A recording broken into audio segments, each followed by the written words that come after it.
Waduh, kenapa jadi suram seperti ini? Seperti di zaman dahulu saja. Bagaimana kalau kita ganti? Nah, sudah terang nih. Kalau gini kan enak dilihatnya. Oh ya, kita belum kenalan ya? Halo semuanya, Assalamualaikum warahmatullahi wabarakatuh. Perkenalkan, nama saya Putri Dian Pramesti dari kelas 1A, jurusan Pendidikan Biologi, Universitas Sultan Ageng Tirtayasa.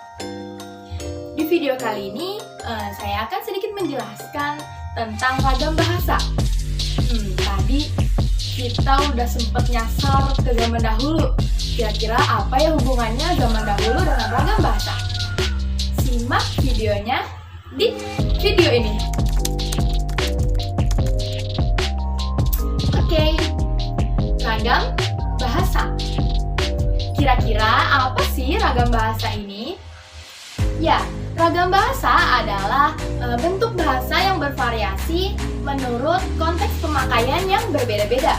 Biasanya berdasarkan topik yang dibicarakan, atau berdasarkan hubungan pembicara, atau siapa lawan bicaranya, atau bahkan menurut medium pembicara.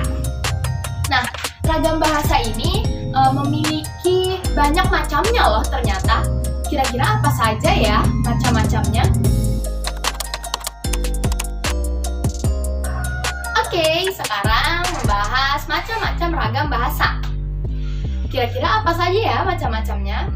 Perlu diketahui bahwa di dalam bahasa Indonesia terdapat banyak sekali macam-macam ragam bahasa. Di antaranya yaitu ragam bahasa dari segi pemakaian, ragam bahasa dari segi keformalan, lalu ragam bahasa dari segi sarana, dan yang terakhir ragam bahasa dari segi pemakaian atau penutur. Nah, sekarang kita ulas semua ini satu persatu ya.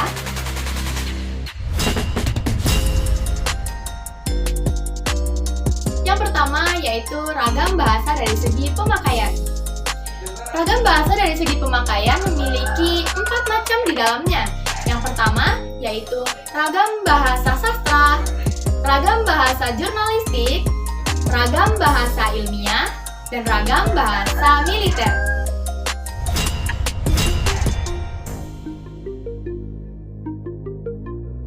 Nah, bentuk ragam bahasa yang kedua yaitu ragam bahasa dari segi keformalan.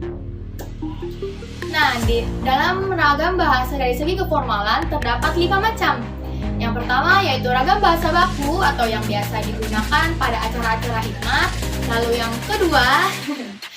kedua itu ada ragam bahasa resmi atau bahasa formal. Lalu yang ketiga ada ragam bahasa usaha atau ragam bahasa konsultatif. Yang keempat ada ragam bahasa santai atau ragam bahasa rileks ya. Lalu yang kelima ada ragam bahasa akrab atau ragam bahasa intim. Nah, itu semua termasuk dalam ragam bahasa keformalan.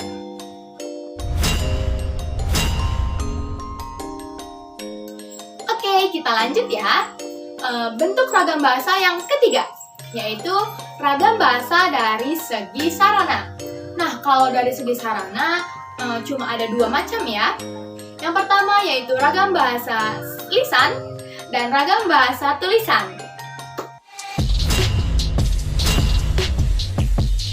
Nah, kita lanjut pada pembahasan ragam bahasa yang terakhir atau yang keempat.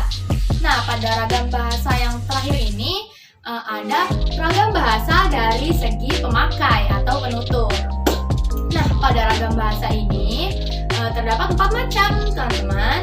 Yang pertama yaitu ada dialek, idiolek, sosiolek, dan kronolog. Nah, sekarang saya akan sedikit memfokuskan pada kronolog.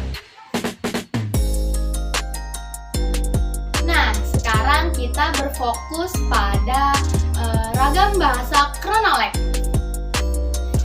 Jadi, apa sih ragam bahasa kronolog itu? Ya, ragam bahasa kronolog atau kronolog ini tersusun dari 2 kata yaitu krono dan leg. Chrono dan leg ini berasal dari bahasa Latin yang memiliki arti chrono artinya waktu dan leg artinya variasi bahasa itu sendiri. Jadi dapat dikatakan bahwa chronoleg merupakan variasi bahasa yang berdasarkan waktu. Nah, dapat juga kita simpulkan bahwa variasi bahasa chronoleg ini adalah variasi bahasa yang digunakan oleh sekelompok sosial pada zaman-zaman tertentu atau pada masa-masa tertentu. Nah, contohnya ini pada zaman 30-an atau pada zaman 50-an, pada zaman 2000-an, bahkan zaman sekarang atau zaman 2021. Nah, di tiap zaman ini pasti memiliki perbedaan dalam bahasanya ya. Jadi cirinya pasti berbeda. Ada saja yang membedakan di antara era-era tersebut.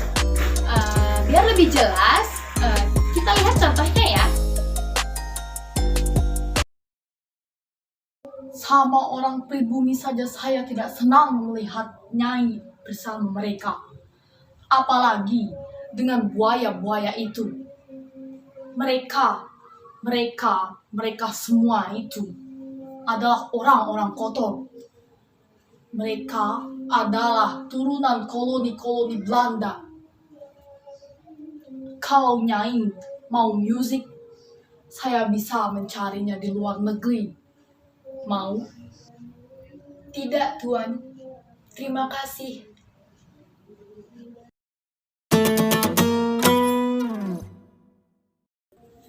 Ika, sengaja ku tak perkenalkan kau pada keluargaku. Maksudku, aku tidak ingin menyinggung perasaan kakakku. Soalnya, dia belum punya pacar. Begitu juga aku, Roma. Maafkan aku. Aku tak pernah mengizinkan kau datang ke rumah.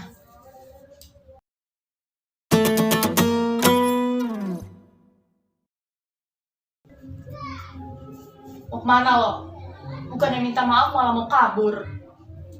It's not easy. You know?